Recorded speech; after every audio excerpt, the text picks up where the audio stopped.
ইউক্রেনের গোপন এক অভিযানে রাশিয়ার সেতু বিমান ঘাঁটি সহ গুরুত্বপূর্ণ যুদ্ধাস্ত্র ধ্বংস হয়েছে। বলা হচ্ছে যুদ্ধে এটি ছিল ইউক্রেনের সবচেয়ে সার্থক অভিযান।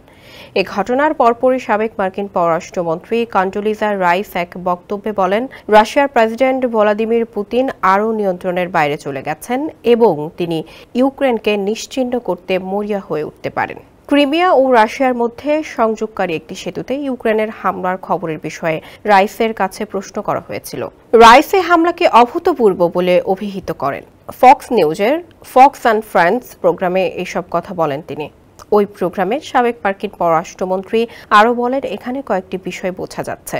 প্রথমত, যুদ্ধের প্রকৃতি বদলে যাচ্ছে। যমুনা ইলেকট্রনিক্স ঈদে ডাবল খুশি অফার সিজন 3, যে কোনো পণ্য কিনলেই পাচ্ছেন নিশ্চিত ঈদ উপহার। তুলনামূলকভাবে সস্তা ড্রোন দিয়েও সফল হওয়া যায়। বিশেষ করে বিলিয়ন বিলিয়ন ডলারের রাশিয়ার কৌশলগত বিমান বহরের বিরুদ্ধে অভিযানটি হলে তো কথাই নেই। দ্বিতীয়ত, ইউক্রেনীয়রা তাদের প্রতিরক্ষা শিল্পে এই ড্রোন তৈরি এবং তাদের ব্যবহারে কৌশল খুবই উন্নত করছে। তৃতীয়ত, এটি একটি অবিশ্বাস্য গোয়েন্দা সাফল্য। ইউক্রেনের নিরাপত্তা সেবা এসবিইউ জানিয়েছে, মঙ্গলবার কের্চ সেতুতে প্রায় ২৫০০ পাউন্ড বোমার বিস্ফোরণ ঘটানো হয়, আর সেটি করা হয় পানির নিচ থেকে।